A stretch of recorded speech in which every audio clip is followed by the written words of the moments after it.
ಧನುರಾಶಿಯ ವೀಕ್ಷಕರೆಲ್ಲರಿಗೂ ಸಹ ವಿಠಲ್ ಭಟ್ ಮಾಡುವಂತಹ ನಮಸ್ಕಾರ ಹಾಗೂ ಚಾನಲ್ಗೆ ಸ್ವಾಗತ. ವೀಕ್ಷಕರೇ, ಮೊದಲನೇ ಸಲ ಚಾನಲ್ ಬರ್ತಾ ಇದ್ದೀರಾ ಅಥವಾ ಹಲವಾರು ಬಾರಿ ಚಾನಲ್ ಬಂದಿದ್ದೀರಾ, ಅದನ್ನು ಸಬ್ಸ್ಕ್ರೈಬ್ ಮಾಡ್ಕೊಳ್ಳಿ ಅಂದರೆ ದಯವಿಟ್ಟು ಕೆಳಗೆ ಸಬ್ಸ್ಕ್ರೈಬ್ ಅಂತ ಬಟನ್ ಇರುತ್ತೆ, ಸಬ್ಸ್ಕ್ರೈಬ್ ಮಾಡ್ಕೊಳ್ಳಿ. ಬೆಲ್ ಬಟನ್ ಬರುತ್ತೆ, ಬೆಲ್ ಬಟನ್ ಕ್ಲಿಕ್ ಮಾಡಿ ಆಲ್ ಅಂತ ಮಾಡ್ಲಿಕ್ಕೆ ದಯವಿಟ್ಟು ಮರಿಬೇಡಿ. ಇನ್ನು ವಿಡಿಯೋ ನಿಮಗೆ ಇಷ್ಟ ಆಯಿತು ಅಂದರೆ ದಯವಿಟ್ಟು ಲೈಕ್ ಮಾಡ್ಲಿಕ್ಕೆ ಮರಿಬೇಡಿ. ವಾಟ್ಸಪ್, ಫೇಸ್ಬುಕ್, ಮೆಸೆಂಜರ್, ಟೆಲಿಗ್ರಾಮ್ ಎಲ್ಲ ಕಡೆ ಸಾಮಾಜಿಕ ಜಾಲತಾಣಗಳಲ್ಲಿ ಈ ವಿಡಿಯೋನ ಶೇರ್ ಮಾಡ್ಲಿಕ್ಕೆ ದಯವಿಟ್ಟು ಮರಿಬೇಡಿ. ಪ್ರತಿಯೊಬ್ಬ ಧನುರಾಶಿಯವರಿಗೆ ಈ ವಿಡಿಯೋ ರೀಚ್ ಆಗಬೇಕು, ಎಲ್ಲರಿಗೂ ಸಹ ಒಳ್ಳೆಯದಾಗಬೇಕು. ಕಾರಣ ಈ ಒಂದು ವಿಡಿಯೋದಲ್ಲಿ ನಾನು ಧನುರಾಶಿಯವರ ಡಿಸೆಂಬರ್ ತಿಂಗಳು, ಈ ವರ್ಷದ ಕೊನೆಯ ತಿಂಗಳು ಡಿಸೆಂಬರ್ ತಿಂಗಳ ಮಾಸ ಭವಿಷ್ಯದಲ್ಲಿ ಕೆಲವಿಷ್ಟು ಎಚ್ಚರಿಕೆಗಳನ್ನು ಕೊಡಲಿದ್ದೇನೆ, ಕೆಲವಿಷ್ಟು ಒಳ್ಳೆಯ ವಿಚಾರಗಳನ್ನು ತಿಳಿಸಲಿದ್ದೇನೆ. ಸಂಪೂರ್ಣ ಮಾಸ ಭವಿಷ್ಯವನ್ನು ನಾನು ಆದಷ್ಟು ಕೊಡಲಿಕ್ಕೆ ಪ್ರಯತ್ನ ಮಾಡಲಿದ್ದೇನೆ.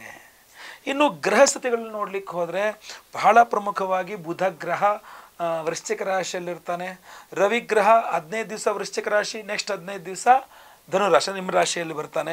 ಶುಕ್ರ ಗ್ರಹ ನಿಮಗೆ ಏನು ಇಡೀ ನವೆಂಬರ್ ತಿಂಗಳು ಹೆಚ್ಚು ಕಡಿಮೆ 28ನೇ ತಾರೀಕಿನ ತನಕ ನಿಮ್ಮ ರಾಶಿಯಿಂದ 2ನೇ ಮನೆ ಮಕರ ರಾಶಿಯಲ್ಲಿರ್ತಾನೆ. ಇನ್ನು ಕುಜಗ್ರಹ ಇಡೀ ಡಿಸೆಂಬರ್ ತಿಂಗಳು ಸಹ 8ನೇ ರಾಶಿ ನೀಚ ಸ್ಥಿತಿಯಲ್ಲಿ ಕುಜಗ್ರಹ ಕರ್ಕಾಟಕ ರಾಶಿಯಲ್ಲಿದ್ದಾನೆ. ಇದು ಸಾಮಾನ್ಯವಾದಂತಹ ಗ್ರಹ ಸ್ಥಿತಿ. ಇಲ್ಲಿ ನಾನು ಶುಭ ಹೇಳಲಿಕ್ಕೆ ಹೆಚ್ಚು ಸಾಧ್ಯನೇ ಇಲ್ಲ, ನಿಮಗೆ ಎಚ್ಚರಿಕೆಗಳನ್ನೇ ಕೊಡಬೇಕು. ಆದ್ದರಿಂದ ಈ ತಪ್ಪುಗಳನ್ನು, ನಾನು ಈಗ ಮುಂದೆ ಹೇಳ್ತಕ್ಕಂತಹ ತಪ್ಪುಗಳನ್ನು ನೀವು ಮಾಡಬೇಡಿ ಅನ್ನುವಂಥದ್ದು ನನ್ನ ಉದ್ದೇಶ, ಆಯ್ತಲ್ವಾ? ಮಾಸ ಭವಿಷ್ಯದ ಇದರಲ್ಲಿ ನಾನು ಹೇಳ್ತಾ ಇದ್ದೇನೆ. ಬಹಳ ಮುಖ್ಯವಾಗಿ ನೋಡಿ, ಮೊಟ್ಟ ಮೊದಲನೇದಾಗಿ ಕುಜಗ್ರಹದ ನೀಚತ್ವ ಸ್ಥಿತಿ 8ನೇ ಮನೆಯಲ್ಲಿರ್ತಾನೆ. ಆದ್ದರಿಂದ ರಾಶ್ಯಾಧಿಪತಿ 6ನೇ ಮನೆಯಲ್ಲಿ, ಆ ಅಷ್ಟಮದಲ್ಲಿ ವ್ಯಯಾಧಿಪತಿಯಾದ ಕುಜ ನೀಚ ಸ್ಥಿತಿಯಲ್ಲಿ. ಇದೇನನ್ನು ತೋರಿಸುತ್ತೆ ಅಂತಂದರೆ ಆರೋಗ್ಯ ಬಾಧೆಯನ್ನು ತೋರಿಸುತ್ತೆ. ಧನುರಾಶಿಯವರು ದಯವಿಟ್ಟು ಡಿಸೆಂಬರ್ ತಿಂಗಳಲ್ಲಿ ನಿಮ್ಮ ಆರೋಗ್ಯದ ಬಗ್ಗೆ ಬಹಳ ಎಚ್ಚರಿಕೆಯನ್ನು ವಹಿಸಬೇಕು. ಅದರಲ್ಲೂ ಸ್ತ್ರೀಯರು ಪೀರಿಯಡ್ಸ್ ವಿಚಾರದಲ್ಲಿ ಎಚ್ಚರಿಕೆ ವಹಿಸಬೇಕು. ಪುರುಷರಾಗಿರಲಿ ಸ್ತ್ರೀಯರಾಗಿರಲಿ low B P, high B P, ಅದರಲ್ಲೂ ವಿಶೇಷವಾಗಿ ಲೋ ಬಿ ಪಿ ಆಗುವ ಸಾಧ್ಯತೆ ಇರ್ತದೆ. ಬ್ಲಡ್ ಪ್ರೆಷರ್ ವಿಚಾರಿ, ರಕ್ತ ಸಂಬಂಧಿತವಾದಂತಹ ಕಾಯಿಲೆಗಳ ವಿಚಾರದಲ್ಲಿ ಎಚ್ಚರಿಕೆಯನ್ನು ವಹಿಸಬೇಕು. ಆಮೇಲೆ ಈ ಪಸ್ ಆಗ್ತಕ್ಕಂಥದ್ದು, ತುಂಬ ಮುಖದ ಮೇಲೆ ಹುಗುಳೆ ಆಗ್ತಕ್ಕಂಥದ್ದು, ತುಂಬ ಪಸ್ ಆಗ್ತಕ್ಕಂಥದ್ದು, ಈ ಥರದೆಲ್ಲ ಸಾಧ್ಯತೆಗಳು ಜಾಸ್ತಿ ಇದೆ ಧನುರಾಶಿಯವರಿಗೆ. ಸೊ ವಿರುದ್ಧ ಆಹಾರ ಶರೀರಕ್ಕೆ ಹೋಗ್ದಂಗೆ ನೋಡಿ. ಈಗ ಹಾಲು ಕುಡಿತೀರ, ಅದ್ರ ಜೊತೆಗೆ ಏನಾದ್ರು ಖಾರ ಮಸಾಲೆ ಪದಾರ್ಥ ತಿಂತಿರೋದು 2 ವಿರುದ್ಧ ಆಹಾರ ಆಗಿರುತ್ತೆ. ಸೊ ಆ ಥರ ವಿರುದ್ಧ ಆಹಾರಗಳು, ಒಂದು ಆಹಾರಕ್ಕೆ ಇನ್ನೊಂದು ಆಹಾರ ಮ್ಯಾಚ್ ಆಗಲ್ಲ ಅನ್ನೋ ರೀತಿಯ ಆಹಾರಗಳು ಸೇವಿಸಿದಾಗ ರೋಗಗಳು ಬರ್ತದೆ, ರಕ್ತ ಕಲುಷಿತವಾಗ್ತದೆ. ಸೊ ಆದ್ದರಿಂದ ಇದರ ಬಗ್ಗೆ ಹೆಚ್ಚು ಗಮನ ಕೊಡಿ. ನಿಮ್ಮ ಆರೋಗ್ಯ ನಿಮ್ಮ ಕೈಯಲ್ಲೇ ಇರ್ತದೆ, ಅದರಿಂದ ನೀವೇ ಅದನ್ನು ಸರಿ ಮಾಡ್ಕೊಳ್ಬೇಕು. ಆದ್ದರಿಂದ ಅದು ಮೊದಲನೇ ಎಚ್ಚರಿಕೆ ನಿಮ್ಮ ಆರೋಗ್ಯದ ಬಗ್ಗೆ. ಓಕೆ. ಹಾಗೂ ಅಷ್ಟಮದಲ್ಲಿ ಕುಜ ಅಂತಂದಾಗ ವಿವಾಹಿತ ಧನುರಾಶಿಯ ಸ್ತ್ರೀಯರು ಯಜಮಾನರ ಆರೋಗ್ಯದ ಬಗ್ಗೆಯೂ ಸಹ ಗಮನ ಹರಿಸಬೇಕಾಗತ್ತೆ. ನಿಮ್ಮ ಆರೋಗ್ಯ ಒಂದು ಕಡೆ, ಯಜಮಾನರ ಆರೋಗ್ಯ ನೋಡಿ, ಎರಡನ್ನೂ ಸಹ ಬ್ಯಾಲೆನ್ಸ್ ಮಾಡ್ಕೊಂಡು ತಗೊಂಡೋಗ್ಬೇಕಾದ ಮಹತ್ತರವಾದ ಜವಾಬ್ದಾರಿ ಧನುರಾಶಿಯ ಸ್ತ್ರೀಯರ ಮೇಲೆ ಕೂಡ ಇರ್ತದೆ. ಅದರಿಂದ ದಯವಿಟ್ಟು ನೀವು ಅದರ ಬಗ್ಗೆ ಗಮನ ಹರಿಸಿ. ನೆಕ್ಸ್ಟ್ 2ನೇದಾಗಿ ಬಹಳ ಇಂಪಾರ್ಟೆಂಟ್ ಎಚ್ಚರಿಕೆ, ಬುಧ ಗ್ರಹ 12ನೇ ಮನೇಲಿರ್ತಾನೆ. ಬುಧ ಗ್ರಹ ನಿಮಗೆ ಕರ್ಮಾಧಿಪತಿ, ಅವನು ವ್ಯಯದಲ್ಲಿರ್ತಾನೆ. ಮೊದಲ 15 ದಿವಸ ಜೊತೆಗೆ ರವಿನೂ ಇರ್ತಾನೆ ವ್ಯಯದಲ್ಲಿ. ಸೊ ನಿರುದ್ಯೋಗಿಗಳಿಗೆ ಉದ್ಯೋಗ ಸಿಗ್ತಕ್ಕಂಥದ್ದು ಮೊದಲ 15 ದಿನಗಳಲ್ಲಿ ಚಾನ್ಸೇ ಇಲ್ಲ. ಅದರ ನಂತರ 15 ದಿನಗಳಲ್ಲಿ ಅದೃಷ್ಟವಶಾತ್ ಸಿಕ್ಕರೆ ಸಿಗಬೇಕು, ಎಲ್ಲರಿಗೂ ಸಿಗಲ್ಲ. 100 ಜನ ಧನುರಾಶಿಯವರು ಇಂಟರ್ವ್ಯೂ ಹೋದರೆ ಒಂದು 10, 15, 20 ಜನಕ್ಕೆ ಸಿಕ್ಕರೆ ದೊಡ್ಡದು, ಅದಲ್ವ? ಅದೃಷ್ಟವಶಾತ್ ಲಕ್ ಬೈ ಚಾನ್ಸಲ್ಲಿ ಸಿಗಬೇಕಷ್ಟೆ. ಸೊ ಅದರಿಂದ ಧನುರಾಶಿಯವರಿಗೆ ವ್ಯಯ ಸ್ಥಾನದಲ್ಲಿ ಬುಧ ಗ್ರಹ ನಿಮ್ಮ ಉದ್ಯೋಗವನ್ನು ಹಾಳು ಮಾಡ್ತಾನೆ. ಆಲ್ರೆಡಿ ನಿರುದ್ಯೋಗಿಗಳಿಗೆ ಉದ್ಯೋಗ ಸಿಗಲ್ಲ ಅನ್ನೋದು ಒಂದು ಕಡೆ ಆದರೆ, ಆಲ್ರೆಡಿ ಉದ್ಯೋಗದಲ್ಲಿರುವ ಧನುರಾಶಿಯವರು ಕೂಡ ಕೆಲಸ ಕಳ್ಕೊಳ್ಳುವ ಸಾಧ್ಯತೆ ಜಾಸ್ತಿ ಇರುತ್ತೆ ಡಿಸೆಂಬರ್ ತಿಂಗಳಲ್ಲಿ.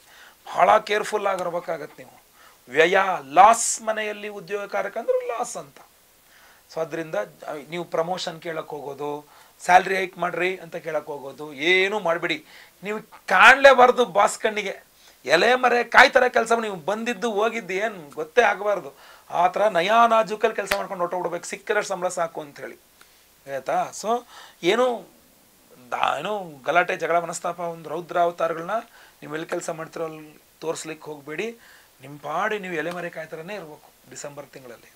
ಇನ್ನು ಅದೊಂದೇ ಸಮಸ್ಯೆ ಅಂತ ಅಲ್ಲ, ಸ್ನೇಹಿತರನ್ನ ಕಳ್ಕೊಳ್ತೀರ ನೀವು, ತುಂಬ ಒಳ್ಳೆ ಫ್ರೆಂಡ್ಸ್ನ ಕಳ್ಕೊಂತೀರ ನೀವು ಈ ಧನುರಾಶಿಯವರು ಈ ಒಂದು ಇದರಲ್ಲೇ ಡಿಸೆಂಬರ್ ತಿಂಗಳಲ್ಲೇ. ಸಪ್ತಮಾಧಿಪತಿ ವ್ಯಯ ಇಲ್ಲ ಗಂಡ ಹೆಂಡತಿ ಜಗಳ ಮನಸ್ತಾಪಗಳಂತೂ ಸಾಮಾನ್ಯವೇ ಅದು. ಯಾಕೆಂದರೆ ಸಪ್ತಮಾಧಿಪತಿ ವ್ಯಯದಲ್ಲಿದ್ದಾಗ ಗಂಡ ಹೆಂಡತಿಗೆ ಅಷ್ಟು ಕೂಡ ಬರಲ್ಲ ಅದು.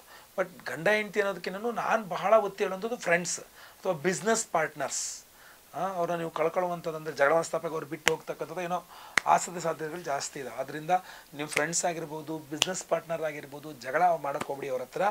ಆದಷ್ಟು ಅವ್ರನ್ನ ಯಾಕೆಂದರೆ ನಿಮ್ಮ ಟೈಮ್ ಸರಿ ಇಲ್ದೋದಾಗ ಏನೇ ಬಂದರೂ ಹ್ಞೂ ಹ್ಞೂ ಒಂದು ತಗ್ಗಿ ಬಗ್ಗಿ ನಡೆಯೋದು ಸ್ವಲ್ಪ ಕಲಿಬೇಕು. ಇಲ್ಲ ಅಂದರೆ ಪ್ರಾಬ್ಲಮ್ ನಿಮಗೆ ಆಗುವಂಥದ್ದು. ಸೊ ಅದೊಂದು. ಇಲ್ಲಿ ಹಣಕಾಸಿನ ವಿಚಾರ ಶುಕ್ರನಿಂದ ಪ್ರಾಬ್ಲಮ್ ಆಗುತ್ತೆ. ಅದೇನು ಶುಕ್ರ ಚೆನ್ನಾಗಿದ್ದಾನಲ್ಲ ಮಿತ್ರ ಸ್ಥಾನದಲ್ಲಿ ಅಂದರೆ ದ್ವಿತೀಯದಲ್ಲಿದ್ದಾನೆ. ಕಾರಕೋ ಭಾವ ನಾಶಾಯ ಅಂತ ಅಂದರೆ ಈಗ ನೀವು ಧನುರ್ರಾಶಿಯವರು ನೀವು ಯಾರ ಥರ ನೀವು ನನ್ನ ಹತ್ರ ಬಂದ್ಬಿಟ್ಟು ದುಡ್ಡೇ ಇಲ್ಲ ಅಂದರೆ ಯಾಕೆ ಸುಳ್ಳು ಹೇಳ್ತೀರಿ, ಬೇಜಾನ್ ದುಡ್ಡಿದೆ ಅಂತ ಹೇಳ್ತೀರಿ. ಅಂದರೆ ನಿಮಗೆ ದುಡ್ಡು ಕಣ್ಣಿಗೆ ಕಾಣುತ್ತೆ, ಕೈಗೆ ಸಿಗಲ್ಲ. ಇದೇ ಸಮಸ್ಯೆ ಆಗುತ್ತೆ ಧನುರಾಶಿಯವರಿಗೆ. ಧನುರಾಶಿಯವರಿಗೆ ಡಿಸೆಂಬರ್ ತಿಂಗಳಲ್ಲಿ ದುಡ್ಡು ಕಣ್ಣಿಗೆ ಕಾಣುತ್ತೆ, ಕೈಗೆ ಸಿಗಲ್ಲ. ಯಾರ ಹತ್ರ ಹೋಗಿ ಹೇಳ್ಕೊಳಕ್ಕೆ ಹೋದ್ರೆ ನಿಮ್ಮ ಕಷ್ಟ, ಆರ್ಥಿಕ ಕಷ್ಟ, ಸುಮ್ಮನೆ ಹೋಗ್ರಿ, ಯಾರ ಹತ್ರ ಸುಳ್ಳು ಹೇಳ್ತಾ ಇದ್ದೀರಿ, ನಿಮ್ಮ ಹತ್ರ ದುಡ್ಡಿಲ್ಲ ಅಂದರೆ ಯಾರು ನಂಬಲ್ಲ, ಹೋಗ್ರಿ ರೈ ಅಂತ ಅಂತಾರೆ. ನಿಮ್ಗೆ ಹೆಂಗಾಗ್ಬಿಡುತ್ತೆ ಅಂದರೆ ಯಪ್ಪ ಯಾಕೆ ನನ್ನ ನಂಬಲ್ಲಪ್ಪ, ನಿಜವಾಗ್ಲೂ ದುಡ್ಡಿಲ್ಲ ಕಣ್ರಪ್ಪ ಅನ್ನೋ ಥರ ಆಗ್ಬಿಡುತ್ತೆ. ಅದು ನಿಮ್ಮನ್ನು ಸಾಲ ತೊಗೊಳಕ್ಕೆ ಫೋರ್ಸ್ ಮಾಡುತ್ತೆ, ಸಾಲ ಮಾಡಲಿಕ್ಕೆ ಫೋರ್ಸ್ ಮಾಡುತ್ತೆ. ಅದು ಫೋರ್ಸ್ ಭಾಳ ಅನಿವಾರ್ಯವಾಗಿ ಸಾಲ ಮಾಡಬೇಕು ಅನ್ನೋ ಥರ ಇದು ಮಾಡುತ್ತೆ. ಅದು ಬಗ್ಗೆ ಸ್ವಲ್ಪ ಜಾಸ್ತಿ ಗಮನ ಹರಿಸಲೇಬೇಕಾಗತ್ತೆ ನೀವು. ಇನ್ನು ಮದುವೆ ಫಿಕ್ಸ್ ಆಗಿಲ್ಲ ಗುರುಳೆ, ಮದುವೆ ಫಿಕ್ಸ್ ಆಗುತ್ತಾ ಅಂತಂದರೆ ಸಪ್ತಮಾಧಿಪತಿ ವ್ಯಯದಲ್ಲಿದ್ದಾಗ ಅವಿವಾಹಿತರಿಗೆ ವಿವಾಹದ ವಿಚಾರದಲ್ಲಿ ಫಿಕ್ಸ್ ಆಗೋದು ಕಷ್ಟ. ಜೊತೆಗೆ ಧನುರ್ಮಾಸ ಇದೆಲ್ಲ ಮುಂದೆ ಬರ್ತಾ ಇರೋದ್ರಿಂದ ಡಿಸೆಂಬರ್ 15 ಅಂತೆಲ್ಲ ಬರೋದ್ರಿಂದ ಧನುರ್ಮಾಸ ಬೇಡ ಅಂತೆಲ್ಲ ಸುಮ್ಮನೆ ಆಗ್ಬಿಡ್ತಾರೆ. ಆ್ಯಕ್ಚುಲಿ ಹಾಗೆಲ್ಲ ಇಲ್ಲ, ಧನುರ್ಮಾಸದಲ್ಲಿ ಮಾಡಿದ್ರೆ ಒಳ್ಳೆಯದೇ. ಅದು ಮಾರ್ಗಶೀರ್ಷ ಮಾಸ ಬೇರೆ ಇರುತ್ತೆ ಆ ಟೈಮಲ್ಲಿ. ಮಾಸಾನಾಂ ಮಾರ್ಗಶೀರ್ಷೋಹಂ, ಮಹಾವಿಷ್ಣುವಿನ ಮಾಸವೇ. ಆದರೆ ಈ ಕೆಲವಿಷ್ಟು ಜನರ ಅಪನಂಬಿಕೆ, ಒಂದಿಷ್ಟು ನಂಬಿಕೆಗಳು ಮಾಡಿಬಿಟ್ಟಿದ್ದಾರೆ ಅದನ್ನು. ಧನುರ್ಮಾಸ ಅಂತೇನೋ ಮಾತಾಡೋಕ್ಕೆ ಹೋಗೋದಿಲ್ಲ ಹೆಣ್ಣು ಗಂಡು ವಿಚಾರದಲ್ಲಿ. ಅದರಿಂದ ಅದು ನಿಮಗೆ ಎಫೆಕ್ಟ್ ಆಗುತ್ತದು, ನೀವೆಲ್ಲೂ ಮಾತುಕತೆಗೆ ಬರಲ್ಲ, ಅವಕಾಶಗಳೇ ಸಿಗಲ್ಲ. ಅದೊಂದು. ಇನ್ನು ಬಹಳ ಪ್ರಮುಖವಾಗಿ ಈ ಶತ್ರುಗಳು, ಕೋರ್ಟು ಕಚೇರಿ, ದೃಷ್ಟಿದೋಷ ಇದು ಜಾಸ್ತಿ ಆಗುತ್ತೆ. ಯಾಕೆಂದರೆ ರಾಷ್ಟ್ರಾಧಿಪತಿಗೆ 6ನೇ ಮನೇಲಿದ್ದಾನಲ್ಲ, ರಾಷ್ಟ್ರಾಧಿಪತಿಗೆ 6ನೇ ಮನೇಲಿರೋದ್ರಿಂದ ಸ್ವಲ್ಪ ಶತ್ರು ಬಾಧೆ, ದೃಷ್ಟಿದೋಷ ಇಂಥವೆಲ್ಲ ಜಾಸ್ತಿ ಇರುತ್ತೆ ನಿಮಗೆ. ನೀವು ಅದೇ ನಿಮ್ಮ ಹತ್ರ ಏನೂ ಇಲ್ಲ ಅಂದರೂ ಏನೋ ಅದ್ಭುತವಾಗಿದೆ ನಿಮ್ಮ ಹತ್ರ ಅನ್ನೋ ಥರ ಅದು ಎಲ್ಲರೂ ಪ್ರಿಟೆಂಡಿಂಗ್ ಇರುತ್ತೆ, ಎಲ್ಲರಿಗೂ ಹಂಗೆ ಅನಿಸುತ್ತೆ. ಸೊ ಅದರಿಂದ ನೀವು ಬಾಯ್ಬಿಟ್ಟು ಹೇಳಿದ್ರೆ ಯಾರೂ ನಂಬೋದು ಇಲ್ಲ. ಆಮೇಲೆ ಇನ್ನೂ ಒಂದು ಹೇಳ್ತೀನಿ, ದಯವಿಟ್ಟು ಈ ಧನುರ್ಮಾಸದಲ್ಲಿ ಏನು ಕಮೆಂಟ್ ಮಾಡೋಕ್ಕೆ ಹೋಗಬೇಡಿ. ಸೋಷಿಯಲ್ ಮೀಡಿಯಾದಲ್ಲಾಗಲಿ ಅಥವಾ ಹೊರಗಡೆ ಸಾಮಾಜಿಕದಲ್ಲಾಗಲಿ ಯಾರ ಬಗ್ಗೆ ನಿಮ್ದೇನು ಅಭಿಪ್ರಾಯ ಹೇಳೋಕ್ಕೆ ಹೋಗಬೇಡಿ. ನೀವು ತಪ್ಪು ಅಂತ ನೀವು ಕಾನೂನಾತ್ಮಕವಾಗಿರತಕ್ಕಂತಹ ಒಂದು ಇದನ್ನು ಎದುರಿಸಬೇಕಾದ ಪರಿಸ್ಥಿತಿ ಬಂದ್ಬಿಡುತ್ತೆ. ನೆನ್ಪಿಟ್ಕೊಳ್ಳಿ, ಕಾನೂನಿನ ತೊಡಕುಗಳನ್ನು ಎದುರಿಸಬೇಕಾದ ಪರಿಸ್ಥಿತಿ ಬಂದ್ಬಿಡುತ್ತೆ. ಅಕಸ್ಮಾತ್ ಏನಾದರೂ ನೀವು ಇದನ್ನು ಮಾಡ್ಲಿಕ್ಕೆ ಹೋದರೆ, ಅಂದರೆ ಮಾತಾಡ್ಲಿಕ್ಕೆ ಹೋದ್ರಿಂದ ಮೌನವೇ ಆಭರಣ ಆಗ್ಬಿಡ್ಬೇಕು ನಿಮಗೆ. ಮೌನವೇ ಆಭರಣ ಆಗ್ಬಿಟ್ರೆ ಒಳ್ಳೆಯದು. ಇಷ್ಟೆಲ್ಲ ಹೇಳ್ತಿರಲ್ಲ ಒಳ್ಳೇದೇನೋ ಆಗೋದೇ ಇಲ್ವಾ ಹಂಗಾರೆ ಅಂತ ನೀವು ಕೇಳ್ಬೋದು. 15ನೇ ತಾರೀಕಿನ ನಂತರ ಭಾಗ್ಯಾಧಿಪತಿಯಾದಂತಹ ರವಿಗ್ರಹ ನಿಮ್ಮ ರಾಶಿ ಪ್ರವೇಶ ಮಾಡಿದ ನಂತರ ಒಂದು ಸ್ವಲ್ಪ ಅನುಕೂಲಗಳಿದೆ. ಬಟ್ ಅಲ್ಲಿ ತನಕ ಅಷ್ಟಿಲ್ಲ. ಯಾಕೆಂದರೆ ಡಿಸೆಂಬರ್ ಮೊದಲ 2 ವಾರಗಳು ವ್ಯಯ 12ನೇ ಮನೇಲಿ ರವಿ ಇರ್ತಾನೆ. ಪಿತೃಕಾರಕ ಬೇರೆ ರವಿ. ಆಮೇಲೆ 9ನೇ ಮನೆ ಅಧಿಪತಿ ಬೇರೆ. ನಿಮಗೆ ಒಂದು ಅದೃಷ್ಟ ಇರಲ್ಲ. 2 ಅಪ್ಪನೂ ನಿಮ್ಮ ಅಪ್ಪನೇ ನಿಮ್ಮ ನಂಬಲ್ಲ ಅನ್ನಂಗೆ ಆಗ್ಬಿಡುತ್ತೆ. ನಿಮಗೆ ನಿಮ್ಮ ತಂದೆಯವರಿಗೆ ಸಮಸ್ಯೆ ಆಗ್ಬಿಡುತ್ತೆ. ಪಿತ್ರಾರ್ಜಿತ ಆಸ್ತಿ ವಿಚಾರದಲ್ಲಿ ಸಮಸ್ಯೆಗಳಾಗ್ತದೆ. ಅದು ಸಾಲ್ವ್ ಆಗೋದೇ 15ನೇ ತಾರೀಕು ನಂತರ. ಬಟ್ ಭೂಮಿಯನ್ನು ನೀವು ಬೇಯಿಸ್ತಾ ಇದ್ದೀರಾ ಪಿತ್ರಾರ್ಜಿತ ಸ್ವರೂಪದಲ್ಲಿ ಅಂದರೆ ಬಹಳ ಕಷ್ಟ ಆಗುತ್ತೆ. ದುಡ್ಡಾದರೂ ಸಿಕ್ಬಿಡುತ್ತೇನೋ ಅಥವಾ ಆಶ್ವಾಸನಾದ್ರೂ ಸಿಗುತ್ತೆ, ಕೊಡ್ತೀನಿ ಆಮೇಲೆ ಅಂತ. ಬಟ್ ಭೂಮಿ ನೀವು ಅಪೇಕ್ಷೆ ಮಾಡಿದ್ರೆ ಸಿಗೋದಿಲ್ಲ, ಹೋಯ್ತಲ್ವಾ. ಸೊ ಆಮೇಲೆ ರಿಯಲ್ ಎಸ್ಟೇಟೇ ಡಿಸೆಂಬರಲ್ಲಿ ಚೆನ್ನಾಗಿಲ್ಲ.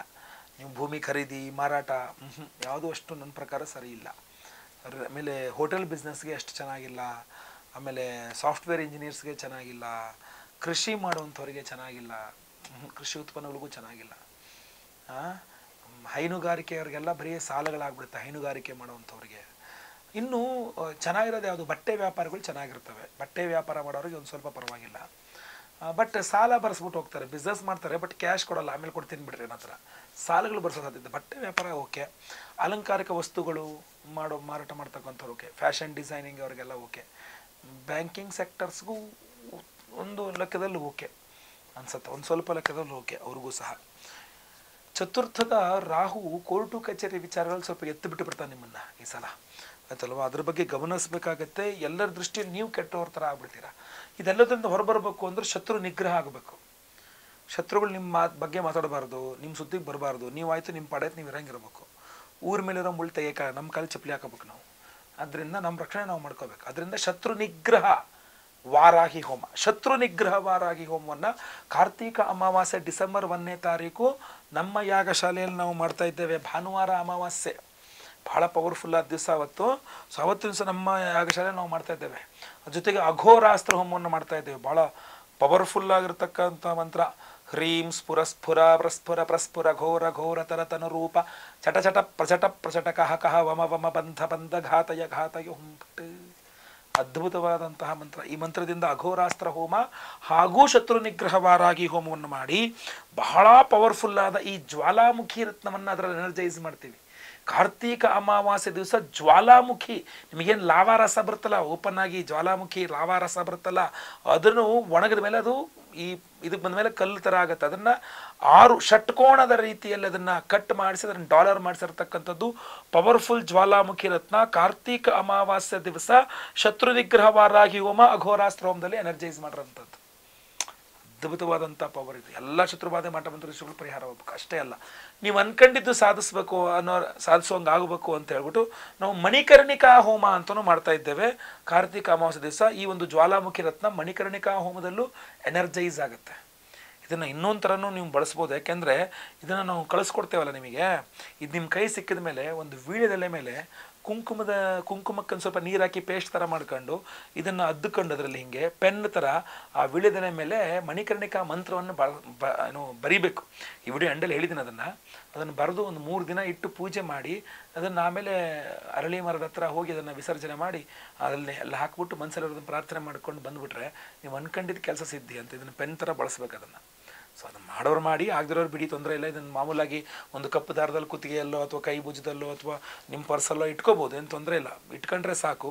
ಬಟ್ ಇನ್ನೂ ಏನಾದ್ರು ಒಂದು ಮಾಡ್ತೀನಿ ಅಂದರೆ ವೀಳ್ಯದೆಲೆಯಲ್ಲಿ ಕುಂಕುಮದೆಲೆ ಅದ್ಬಿಟ್ಟು ಇದರಲ್ಲಿ ಬರಿಬೇಕು ಆ ಮಣಿಕರ್ಣಿಕಾ ಮಂತ್ರ. ಈ ವಿಡಿಯೋ ಎಂಡಲ್ಲಿ ಇವಾಗ ಹೇಳ್ತೀನಿ ಮಣಿಕರ್ಣಿಕಾ ಮಂತ್ರವನ್ನು. ಇಲ್ಲ ಡೈಲಿ ಆ ಮಣಿಕರ್ಣಿಕಾ ಮಂತ್ರ ಇದನ್ನು ನೀವು ಕುತ್ತಿಗೆಯಲ್ಲಿ ಕಟ್ಕೊಂಡು ಡೈಲಿ ಆ ಮಣಿಕರ್ಣಿಕಾ ಮಂತ್ರವನ್ನು ಒಂದು 10 ಸಲನೋ 20 ಸಲನೋ ಕೇಳಿಸ್ಕೊಳ್ತಾ ಇದ್ದಾರೆ. 21 ಸಲ ಕೇಳಿಸ್ಕೊಂಡ್ರು ಸಹ ಸೂಪರ್ ಪವರ್ ಅದು. ಅದಲ್ಲ ಸೂಪರ್ ಪವರ್ ಅದು ಮಣಿಕರ್ಣಿಕಾ ಮಂತ್ರ. ಇದರ ಜೊತೆಗೆ ಸ್ವಯಂವರ ಪಾರ್ವತಿ ಹೋಮ, ಗುರು ಶಾಂತಿ ಶನಿ ಶಾಂತಿ ಇದು ಮಹಾನವಗ್ರಹ ಶಾಂತಿ ಹೋಮಗಳೆಲ್ಲ ಮಾಡ್ತೀವಿ. ಅದರಲ್ಲೂ ಇದು ಎನರ್ಜೈಸ್ ಆಗಿರುತ್ತೆ. ವಿವಾಹ ದಾಂಪತ್ಯಾದಿ ವಿಚಾರಗಳು ಸಮಸ್ಯೆ ಆಗಬಾರ್ದು ಅಂತ.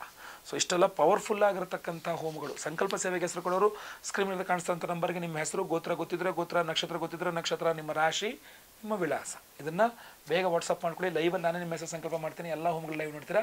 ಪ್ರಸಾದ ನಿಮಗೆ ಸ್ಪೀಡ್ ಪೋಸ್ಟ್ ಮೂಲಕ ನಾವು ಕಳಿಸ್ಕೊಡ್ತೇವೆ. ಈಗ ಬನ್ನಿ, ವಿಶೇಷವಾದ ಮಂತ್ರವನ್ನು ಸಹ ನಾನು ಹೇಳ್ತೇನೆ. ಎಲ್ಲರಿಗೂ ಸಹ ಒಳ್ಳೆಯದಾಗಲಿ. ಲೋಕಾ ಸಮಸ್ತಾ ಸುಖಿನೋ ಭವಂತು. ನಾರಾಯಣ ನಾರಾಯಣ ನಾರಾಯಣ.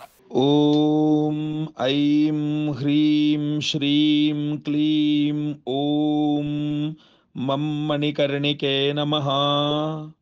ಓಂ ಐಂ ಹ್ರೀಂ ಶ್ರೀಂ ಕ್ಲೀಂ ಓಂ ಮಂ ಮಣಿಕರ್ಣಿಕೆ ನಮಃ.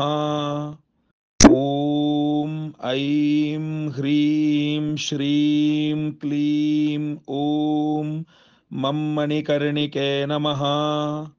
ಓಂ ಐಂ ಹ್ರೀಂ ಶ್ರೀಂ ಕ್ಲೀಂ ಓಂ ಮಂ ಮಣಿಕರ್ಣಿಕೆ ನಮಃ. ಓಂ ಐಂ ಹ್ರೀಂ ಶ್ರೀಂ ಕ್ಲೀಂ ಓಂ ಮಂ ಮಣಿಕರ್ಣಿಕೆ ನಮಃ.